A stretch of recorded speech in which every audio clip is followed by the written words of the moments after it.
Alright, we'll start out with what I'm pulling the boat with. Got 15 passenger, 1 ton Chevy Express with 6 liter. The boat is 8 feet wide, 16 feet long.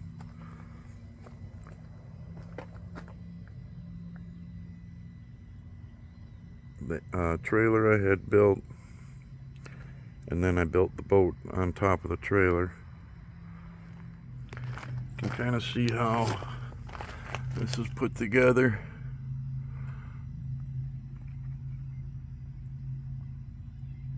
Got the guides on the trailer.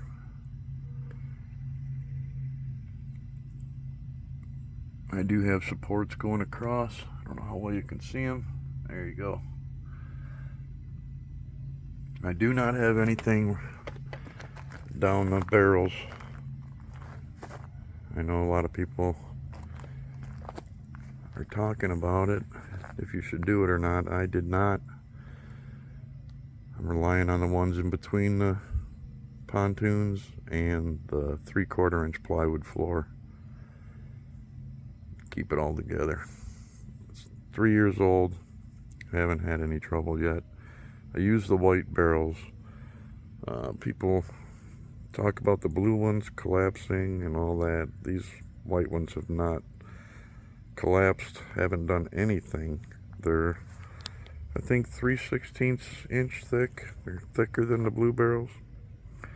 They don't collapse at all, as far as I know. These haven't. In the wintertime, I do jack up the back of the boat and the front of the boat, take some of the weight off the barrels. Let's go around to the back.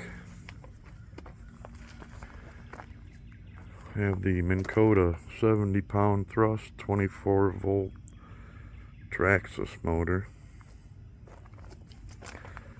tied into the steering linkage for the Suzuki. That way I just grab one throttle or the other, whatever I want to do. I mean, obviously, mostly solar. And then that's not an optical illusion there. The black trim boards are not straight. I painted them and pulled them out of the garage barn a few days later, and they were all warped like you wouldn't believe. So I had a hard time getting them on. Should have bought 16 footers. And then I just did 3/4 inch round in the corners. Is it perfect? No. The water was right about here in the back. So 1 inch or 2 below halfway. And then in the front, we were only sitting about 8-9 inches in the water. We were sitting like right here or something. So that was perfect. Let's go inside. Now the back is 5 feet by 8 feet. I wanted the bigger space in the back just to make it different.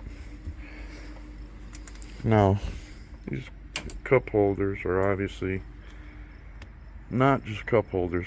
They really help with strengthening up the walls. Everything's 2x2. I see some people building the crap out of these things. Basically building a garage on top of a set of pontoons. I think that's a bit overkill. I mean, travel trailers or campers are built with 2x2s. And what we did, my sons and I built the roof and all the solar panels on the roof separate, and actually lifted it up on top of this thing, 9 feet off the ground. The storm windows that are down there, which are for rain or trailering in the rain, like on the trip, I used these windows one night because it was getting down to 56. But otherwise they'll be right there. And then I had them hinged here, but then you gotta close them to get to the shelves. You know, these are still hinged. These ones here. Oh, there we go. So these ones are still hinged, but I don't plan on ever opening them. I might just screw them down.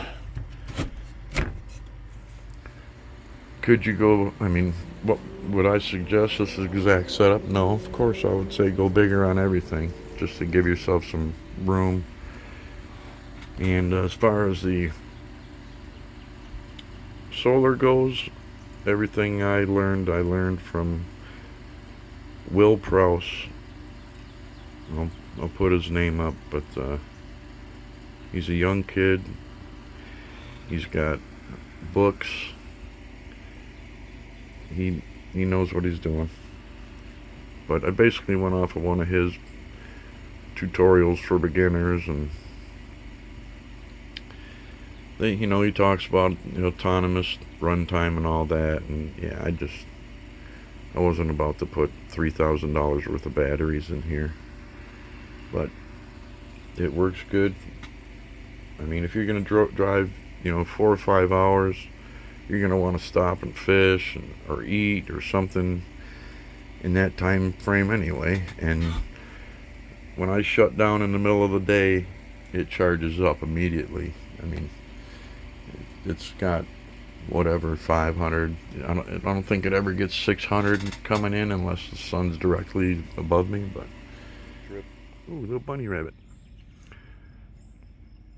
But yeah, these work good. I can trim up the Suzuki and still steer with the electric.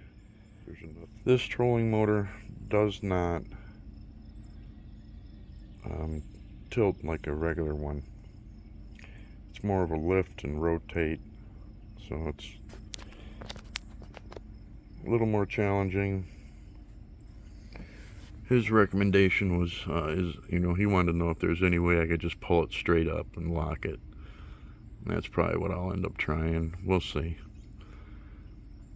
I want to do a quick release to the steering, because I don't want the motor flopping back and forth if I'm driving the gas motor.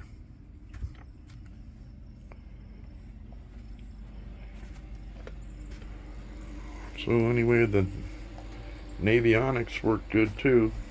It tracked the time, date, time, mileage, average speed and high speed.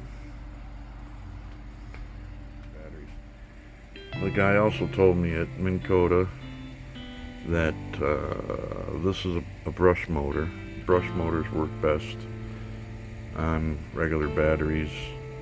Brushless motors work really well with lithium. As I mentioned, getting lithium.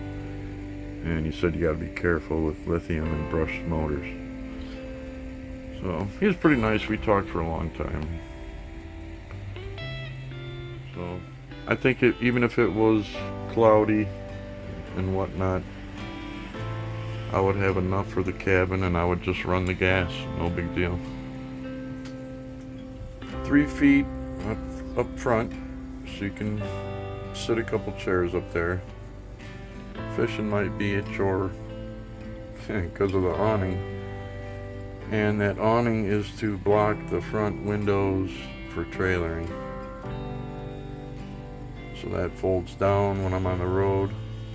The 2 poles, I take the D-clips out of them, throw them on the floor, fold the awning down, strap it on the sides. Right now I just have Velcro. I got to get the regular latches.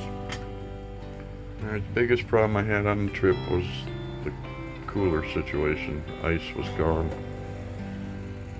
Not going to last on a 5-day trip, so yeah, it would be nice to have some kind of plug-in cooler. We'll see.